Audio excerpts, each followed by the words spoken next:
Hello everyone, welcome back. Today we are looking at Elemental Shaman Legendaries, Conduits, and Covenant abilities for Shadowlands. We will start with the Covenant abilities. First up is Carrion with Vesper Tome. Right now the all-rounder powerhouse. Damages and heals and has a good conduit to help it in single target that we will see later. It takes out damage and heals up to 3 times each based on the spell you use, so you get 3 heals and 3 damage procs. To get the full heal benefit, you will have to cast 3 heal spells. One useful thing though is you get 1 from the GCD when you drop a healing string totem, which is nice. This has a 6 target cap. Next up is Venthyr, the Vampire Bitey Boys. With Chain Harvest. This ability is basically a Chain Lightning and Chain Heal combined. It hits up to 5 friendly and 5 enemy targets. Has a 1.5 minute cooldown, but doesn't have the Maelstrom game that Chain Lightning does. So its damage kind of matters, and it's a bit mediocre right now. I'm going to talk about possible changes for this in Night Fae later in the video. Next up is Necrolords with Primordial Wave. The elemental this does a burst of damage, applies flame shock, and gives you a buff. The buff is consumed when you cast your next lava burst, and it fires lava bursts at all targets with flame shock on them. This is my personal favorite because it ties into the class and the class abilities. I think it has a lot more potential than others give it credit for, which they tend to consider very niche. I think the Maelstrom gang in AoE has a lot of potential, and it actually has a really high damage per execution time in single target, just if you're looking at each individual spells. Last up is Night Fae with the Fae Transfusion. This is a channel that deals damage to enemies, and pressing it again after the channel will release 15% of the damage into healing to up to 8 targets. It's my least favorite ability overall, but it has flavor. Fae Transfusion and Chain Harvest are better in AoE scenarios in a vacuum, just looking at each of them, but bad in single target, and they don't really have a fix for this. Personally, I think it can be remedied by giving them more single target damage and having that damage split in AoE but scale up on the amount of targets for each target hit. This should make it more compatible with the other two and a bit more interesting in all scenarios. Next up are Conduits. We're going to start with the Elemental Conduits, which has 4, and then there's 4 Covenant related ones, and then a few Finesse and Endurance Conduits. So the Elemental Conduits start with Call of Flame, which makes our Elemental last longer, starting at 15% longer. Next up is Earth and Sky, which currently doesn't work right now because we don't have Fulmination and it hasn't been updated yet. High Voltage causes Lightning Bolt to increase the chance to gain double Maelstrom, starting at 30%. Shake the Foundation starts at 15% chance to cast an instant Chain Lightning at a random target. And by instant, I don't think it means GCD from my understanding. It means it just casts it. It might make it a GCD though, just to keep that in mind. Next up are the Conduit Covenants, and that starts with the Kyrian Elegian Dirge, which increases Vesper Totem's damage and heals to the closest target, starting at 100%. It's a real nice single target heal and damage boost. Lavish Harvest, which causes Chain Harvest critical strikes chance to be increased, starting at 10%. And I did forget to mention it, but that is because Chain Harvest cooldown is reduced by 5 seconds for each target it hits that is critted by it. Next up is Tumbling Waves for Primordial Wave, which gives it a chance to reset Primordial Wave. This kind of niche, it starts at 20%, but it seems a little iffy if it's good or not. It'll take testing and practice to see how it actually functions properly, Primordial Wave being a 45-second cooldown. You don't get many out in raid encounters. It might be better in dungeons if you do use Primordial Wave in dungeons, because you'll use it more over a course of a whole dungeon than you would in a raid fight. Next up is Next up is Essential Extractions for Night Phase Fey Transfusion. It deals more damage and channels faster, starting at 10% for both.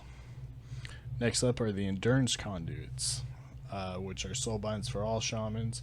The first one reduces reincarnation's cooldown, which, if you don't know, allows shamans to B-res themselves without using a B-res on a 30-minute cooldown.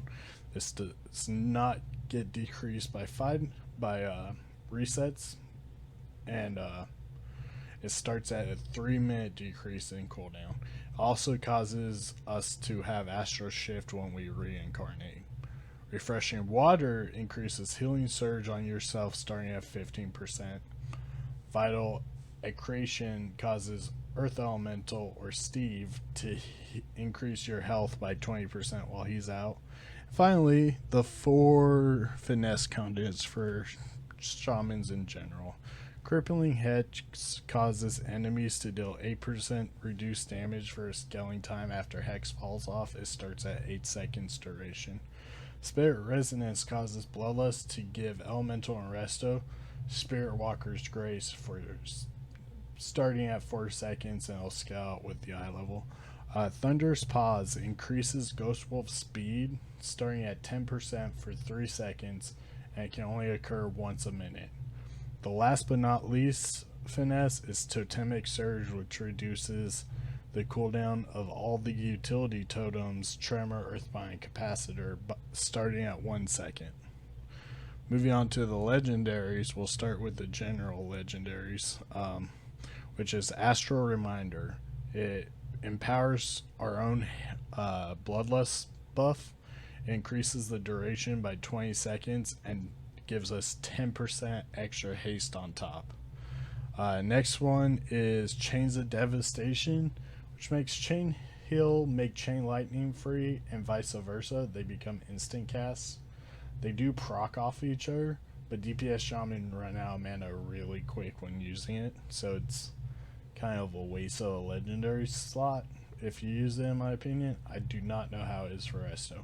Next is the meme Deep Tremor. This causes Steve or the Earth Elemental to have a permanent earthquake on it, which is just silly, and it's kind of bad. You don't really want it because Earth Elemental is a great utility cooldown, and there's a few things that wrap into it that gives it defensive and extra health, like the Conduit. So you really don't want to need to use it for DPS, and it's on a 5-minute cooldown, so kind of bad.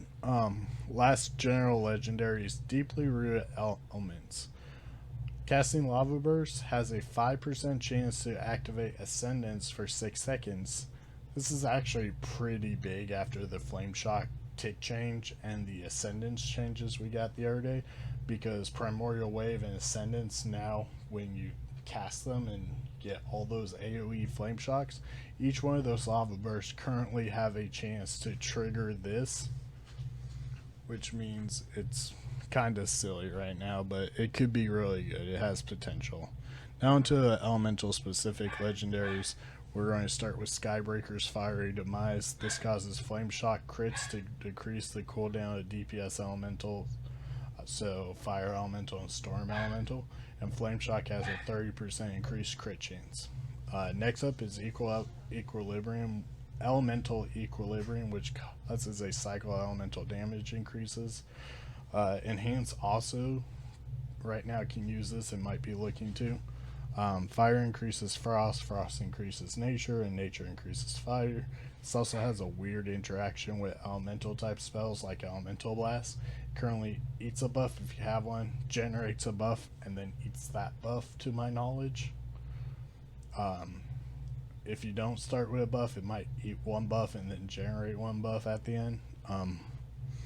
It'll require more testing and seeing if that's how it's supposed to interact, and go from there.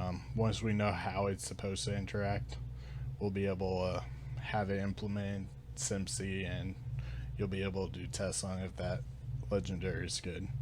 Then you have the legendary with probably the best showing for most of beta, Echoes of Great Sundering. It has been kind of bugged, so ignore numbers for now because any numbers you see may have been affected by the bug. This causes Earthshock or currently Elemental Blast to cause your next Earthquake to deal 250% damage. It's lots of potential now that Aftershock affects Earthquake again. And it also has potential with Echoing Shock if it's meant to copy the buffs on the spells you just cast. Last up is Windspeaker's Lava Resurgence, which I was told this is currently able to be fixed so that it works properly if you recraft it on beta, but I've also been told it hasn't worked for everybody. But right now we're under the understanding that this tooltip is how it's supposed to work currently. So right now, when you cast Elemental or currently Elemental Earthshock or currently Elemental Blast, you gain a Lava Surge, and your next Lava Burst is increased by 30%. Those are all the Elemental Covenants, Conduits, and Legendaries. Let me know what you would like to know or see next. If you have any questions, let me know. Feel free to jump into the Elemental Discord if you have any questions. If you like the video, like it, and don't forget to subscribe and hit the bell if you want to see more.